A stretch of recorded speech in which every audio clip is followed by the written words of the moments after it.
I'm just going to, reflect back and appreciate everything we've been able to accomplish together. What will you remember from this team? I think, more than the wins and, losses, it's just all the moments in between, This is a confident group of girls, and if you have a young daughter or a young son, this is the type of team you want them to emulate and look up to, because this group is, tremendous people, and I truly mean that. We win basketball games because we're a team. We win basketball games because we have confidence in one another. We're not always the most skilled. We're not always the fastest, the strongest. But, being a team can take you really, really far, and that's what I'm going to remember. Just give you fuel for the fire for the future? Absolutely. I'm lucky enough that this is my last time wearing an Iowa uniform, but I think I just appreciate what we did here and appreciate everything we've been able to accomplish this season. But, I feel like sky's still the limit for myself in this program, and it excites me that we've been able to build this and accomplish something like this, and I think it just shows everybody in our program, we can do really tremendous things. Caitlin, what does this mean for the future of women's basketball? I was, taken back a little bit when we entered. I don't know if you guys were out there, but the amount of people out there, especially in black and gold, was pretty incredible. To me, that means way more than winning a basketball game, is the legacy these girls are leaving and the amount of joy we're giving to people and in their lives.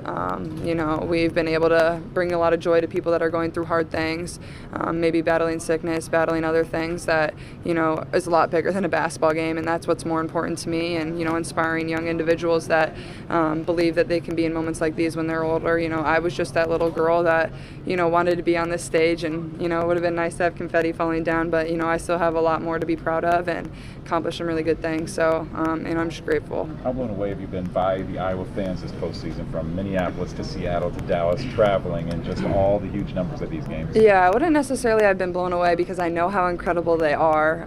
I think more than anything, I'm just thankful that they, spend their time, their money, resources to come and support a team that, loves playing basketball and playing for one another. But I think they just love the product, and they can see the joy and the fun that we have with one another. And but more than anything, I'm so grateful. I think we've made so many, people turn into women's basketball fans, and to me that, makes me really happy. And I think they can see, how much fun these next few years are going to be for this program and the rest of the time Coach Bluder's at Iowa and what she's been able to build. So I'm just grateful and thankful, seriously, to every single Hawkeye fan that was here today, from, near or far. I know it takes time and money to come to events like these, and, it means a lot to us, and we wouldn't be in this position if it wasn't for them. What was going through your mind as the team gathered out in front of the LSU bench, just kind of for that final huddle? What did Lisa say, and what was going through your mind as you walk off? I think just, we always say together, because that's what we always want to be, is a team that's together and plays for one another, and,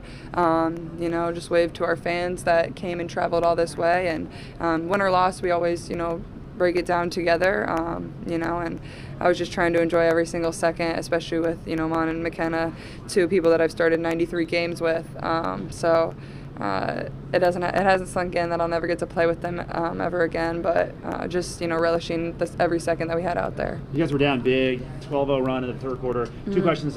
What was the halftime speech, or how did you guys kind of pick it back up? And also, at that moment, what was the belief like in you guys that you could come back? Obviously, we could have decided to go one of two ways in the locker room, and I think that just speaks to this team. Is nobody was complaining, nobody was pouting. It was just a constant belief about what we could do. I think everybody understands what our offense is and what it can be, and we just knew we got to get one stop at a time and go get a score. And I think that showed a lot of fight, a lot of mental toughness when we came out there in the third quarter and cut it to, I think, 7 points. And obviously couldn't quite get over the hump, but I think it showed who we are and what we're about, and we were never going to give up. Having everyone in foul trouble, how much did that impact the way you played the game? Did you have to kind of dial it back a little bit on defense yourself? Yeah, absolutely. Can't be as aggressive, and I'm just bummed for McKenna and Monica. They both have to end their career on the bench, and that's not something I really, thought they deserved. And I think there was 37 fouls called tonight, which is, a lot. And I think it's a tournament record for how many fouls were called. So, they're calling it tight both ways. And sometimes that can be really hard to adjust to,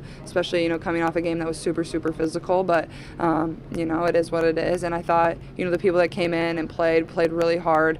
Sometimes it's hard to come in off the bench and, give minutes when you haven't been getting them. So I'm just proud of our group. We never complained. We never hung our head. It was just a constant belief that we could get back in the game. The action that led to the tech, were you even thinking about it? Was it frustration? Were you shocked that it was? Yeah, I was surprised it was called a technical just for, I didn't say anything. It was just for throwing the ball under the basket, rolling it under the basket where the ref would have been to, throw it into the free throw. But, I'm not the ref. That's what she called. It is what it is. And obviously I'm not going to go back in time and change it. It's not really what I care about at this point in time. You got really emotional up at the press conference. Is that uncommon for you to have those kind of tears? I know when you were Yeah, I'm not like a huge emotional person. I think like the question you asked or whoever asked it, I think it was somebody else actually, just being able to understand my impact and what I've been able to do for the state of Iowa. I probably will never be able to understand what I've been able to do and what this team's been able to do.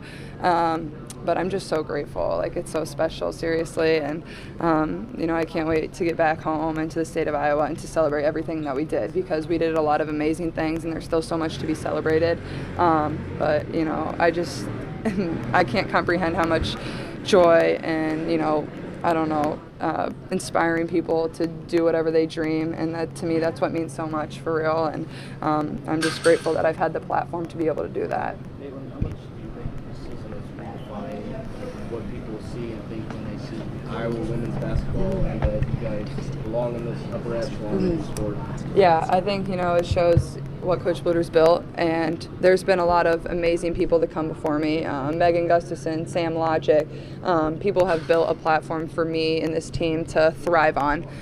It's not like we just built this program from the ground up. Coach Bluder's been doing this for quite some time, and she deserved this more than anybody, and I'm just so grateful that she believed in me so much to lead this team and, hand the team over to me to help us get to this point. So, I think it just shows, you can always bet on yourself, take a chance on yourself, and once you get a lot of people around you that have the same goal as you, you're going to accomplish really awesome things. When Monica fouled out, you went over to her and gave her a hug. Did you say anything to her in that moment, and why did you walk over and give her Just that I love her so much, and I'm so proud of everything that she's been able to do, but also there were still 6 minutes left in the game, so I didn't want to start crying or anything. But I just wanted to appreciate everything Monica's done for this program, because it's been tremendous, and she hasn't always been one to get all the credit that she deserves. I think she's, very underrated.